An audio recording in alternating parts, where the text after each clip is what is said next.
Hello and welcome.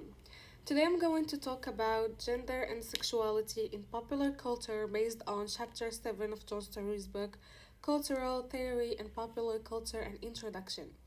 This chapter helps us understand how everyday media such as film, television shows, and magazines and novels influence the way we think about women, men, in a relationship, and sexual identity.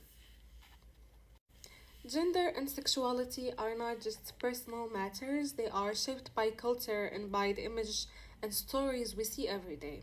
John's story shows that popular culture plays a powerful role in creating ideas about what is normal, acceptable, or expectable in society. At the same time, he reminds us that audiences are not passive.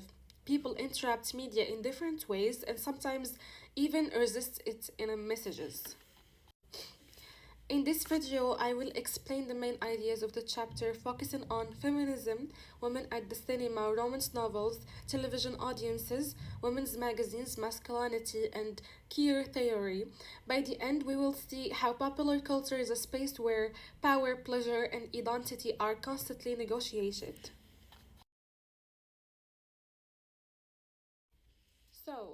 Starting with feminism as a way to understand media. To begin with, this chapter introduced feminism as a key approach to understand popular culture. Feminism looks at how women are represented and how power works in society. Story explains that popular culture has often shown women in limited and tradition roles. Women are frequently represented as emotional, caring, passive, or dependent on men. These images are repeated so often that they start to feel natural. Feminist critics argue that is not accidental. This representation reflects deeper inequality between men and women in society. However, Story also makes an important point. Feminism does not only criticize popular culture, it also tries to understand why women enjoy it. Women are not simply victims of media messages, they can find pleasure, meaning, and even strength in popular texts. This idea is very important in cultural studies because it shows that is complex. It can both limit people and give them space to express themselves. Women and their representation in the cinema is another major topic in this chapter. Story discussed feminist film theory, especially the idea that cinema has traditionally been made for a male audience. Many films show women as objects to be looked at rather than as active characters who control the story. This idea is known as the male gaze, a concept developed by Laura Mulvey. According to this theory, the camera often follows the male point of view and women exist mainly to provide visual pleasure. At the same time, Story explained that cinema is not fixed or unchanging. Not all films treat women in the same way.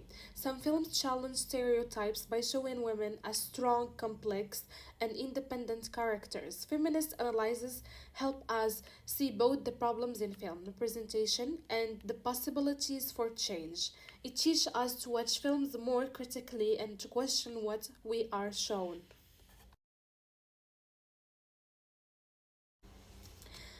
The chapter then moves to the topic of reading romance novels.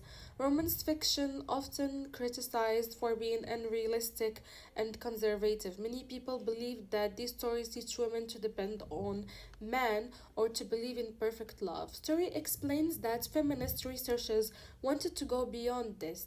Instead of judging romance novels, they studied how women actually read them. What they found was very interesting. Women are not passive readers, they do not simply accept everything the story tells them. Many women read romance novels for pleasure, comfort, and escape from everyday stress. Readers choose which parts of the story are meaningful to them and which part they ignore. This shows that popular culture does not have complete control over this audience, meaning is created through interaction between the text and the reader.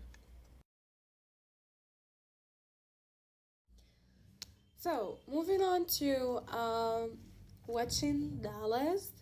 Story gives a similar example when discussing women watching television, especially the TV series Dallas. Researchers accepted women to be interested in wealth, power, and business success. Instead, many women focused on relationship, emotions, and family conflict. They watched the show in ways that reflect their own experiences and concerns. So, this example is important because it challenged the idea that media messages work in a simple, direct way. Viewers are active, they bring their own feelings, value, and life experiences when watching television. Story uses this example to show that popular culture is not a one way, where producers control meanings, audience play an important role in shaping interpretation. Another important section of the chapter focuses on reading women's magazines. These magazines often include content about beauty, fashion, health, and relationship. Feminist critics argue that such magazines promote unrealistic beauty standards and pressure women to constantly prove themselves. According to this view, women's magazines can make women feel insecure or dissatisfied. Story agrees that these magazines can be limiting, but he also adds more balanced view. He explains that readers are not powerless. Women may enjoy some articles and ignore others. They may read magazines critically and compare them with their own lives. Once again, Story emphasizes that audiences are active and selective, not passive. Finally, Story discussed queer theory. Queer theory challenges the idea that gender and sexuality are fixed and neutral. It questions the belief that heterosexuality is normal and everything else is different or abnormal. According to the queer theory, identities are social, constructed, and can change over time. So, in popular culture, queer theory looks for alternative meanings and hidden possibilities. It examines how films, television, and music can sometimes challenge dominant norms. Even in subtle ways, story shows that popular culture can both reinforce traditional ideas about sexuality and open space for questioning them. So, chapter 7 of John Story's Cultural Theory and Popular Culture shows how gender and sexuality are central to understanding popular culture.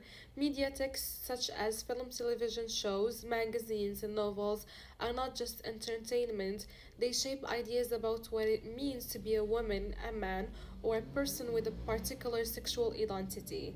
These representations are influenced by power, social norms, and cultural expectations. The chapter explains that women are often shown in traditional or limited roles, especially in cinema, magazines. Feminism help us understand these patterns and also shows that women are active audience. They interrupt, enjoy, and sometimes resist the messages they see in media. Studies on romance novels, television, and magazines highlight that audiences are not passive but engage with media in personal and meaningful ways. Story also examines masculinity and queer theory. Men studies reveal that there is not just one way to be a man and that dominant forms of masculinity can be restrictive. Queer theory challenges fixed ideas about gender and sexuality, showing that identities are flexible and culturally constructed. Overall, the chapter teaches us that popular culture is a space of both power and possibility. It can limit people, but it can also offer pleasure, alternative meanings, and opportunities for resistance. By thinking critically about media, we can be better understanding how gender and sexuality are created, represented, and experienced in everyday life.